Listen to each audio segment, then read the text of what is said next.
Hello dear students, welcome back to Neurotech lectures. मैं हूं अबरार और आज का हमारा टॉपिक है cell division. Okay, so cell division एक ऐसा प्रोसेस है जिसमें कोई भी एक पेरेंटल सेल डिवाइड करता है और उससे दो या दो से ज़्यादा डॉटर सेल्स बनते हैं। इसी प्रोसेस को हम सेल डिवीजन या सेल की तकसीम कहते हैं। मिसाल के तौर पे यहाँ पर ये एक सेल है। जब ये सेल इंटरफेस को पास कर लेगा उसके बाद ये सेल डिवाइड करेगा, यानी एक पेरेंटल सेल जो है वो दो डॉटर सेल्स में डिवाइड हो जाता है और इसी प्रोसेस को हम सेल डिवीजन यानी सेल की तकसीम कहते हैं। और सेल डिवीजन जो है सेल साइकिल के एम फेज यानी माइटोटिक फेज में परफॉर्म होता है और उसके साथ साथ माइटोटिक फेज के अंदर कैरियोकाइनेसिस यानी न्यूक्लियस की डिवीजन और साइटोकाइनेसिस परफॉर्म होती है, यानी साइटोप्लाज्म की डिवीजन होती है। ये दोनों जो स्टेप्स हैं वो माइटोटिक फेज के अंदर होते हैं। ओके, अब बात करते हैं सेल डिवीजन के टाइप्स की। तो सेल डिवीजन के तीन टाइप्स हैं, अमाइटोसिस, माइटोसिस और मियोसिस। सो अमाइटोसिस को हम डायरेक्ट सेल डिवीजन कहते हैं। ये जो सेल डिवीजन है रॉबर्ट रिमार्क ने 1855 में डिस्कवर किया है। और उसके बाद है माइटोसिस जिसको हम इनडायरेक्ट सेल डिवीजन कहते हैं। इसको वाल्टर फ्लेमिंग ने 1882 में डिस्कवर किया।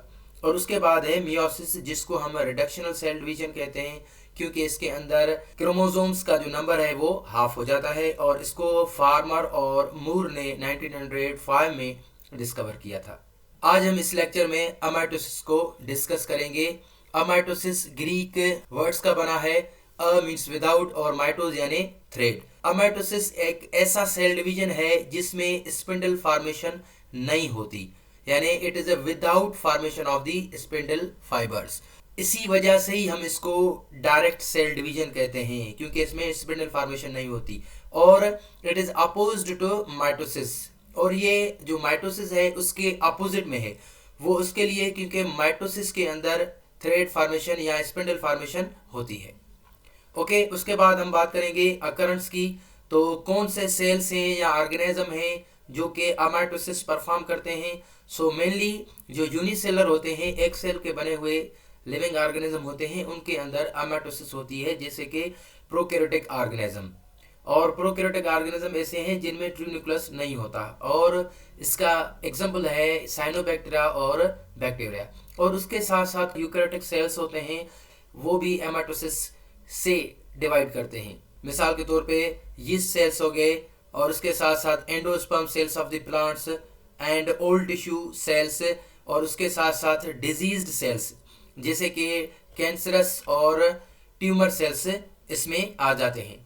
अमाइटोसिस अकर्स इन टू स्टेजेस, यानी एमाटोसिस जो है उसमें दो स्टेजेस होती हैं। सबसे पहले है कैरियोकाइनेसिस और उसके बाद है साइटोकाइनेसिस।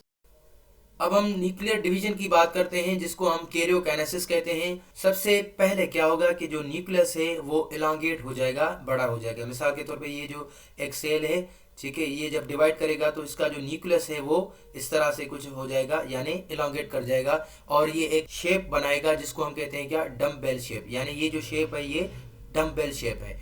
और उसके बाद क्या होगा, construction deepens and nucleus gets divided into two nuclei.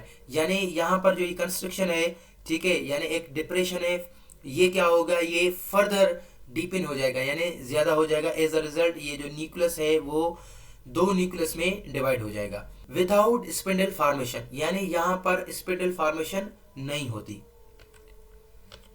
और उसके बाद है साइटोप्लाज्मिक डिवीजन। यहाँ पर देखें, जब हमने देखा कि जो न्यूक्लियस है वो डम्बल शेप बना लेता है, तो यहाँ पर भी कंस्ट्रक्शन होगी। और उसके साथ साथ जो साइटोप्लाज्म है यानी जो सेल मेम्ब्रेन है वो भी यहाँ पर और यहाँ पर कंस्ट्रक्शन बना लेगा। एज अ रिजल्ट ये कंस्ट्रक्शन फर्दर डीपन होगा और न्यूक्लियस के साथ जो साइटोप्लाज्म है वो भी डिवाइड कर जाएगा। As a result two daughter cells would be formed from a single parental cell. जब एमाटोसिस परफॉर्म होती है तो वहां पर जो न्यूक्लियस है उसके डिवाइड करने के दो अकसाम है।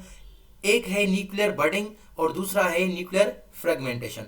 ओके, सो न्यूक्लियर बडिंग हम क्या कहेंगे कि when nuclear portion divide unequally, यानी ये एक सेल है और उसका जो न्यूक्लियस है वो अनइक्वली डिवाइड करे तो उसको हम न्यूक्लियर बर्डन कहेंगे। ठीक है, ये जो दो डॉटर सेल्स बने हैं इसमें जो न्यूक्लियस है वो मैक्रो न्यूक्लियस है। ठीक है, यानी इसका जो न्यूक्लियस है वो बड़ा है, और उसके बाद ये जो सेल बना इसका जो न्यूक्लियस है वो माइक्रो न्यूक्लियस है, यानी यहाँ पर जो इनका न्यूक्लियस है वो अनइक्वल है। तो इसी कंडीशन को हम एन आइसोकैरियोसाइटोसिस कहते हैं। ओके, उसके बाद है न्यूक्लियर फ्रेगमेंटेशन। तो सिंपली न्यूक्लियर फ्रेगमेंटेशन एक ऐसा प्रोसेस है जहाँ पर जो न्यूक्लियस है वो डिवाइड तो करता है पर उसमें से बहुत सारे फ्रेगमेंट बनते हैं। When nuclear portion divides more than 2 in number, यानी एक जो न्यूक्लियस है वो 2 से ज़्यादा न्यूक्लिया में कन्वर्ट हो जाए, सो उसको हम न्यूक्लियर फ्रेगमेंटेशन कहते हैं।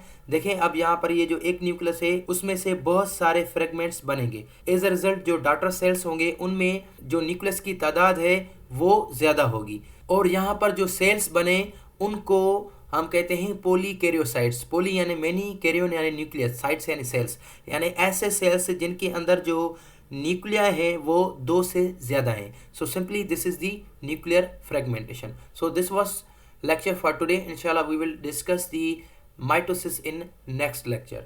So please like and subscribe. Thank you.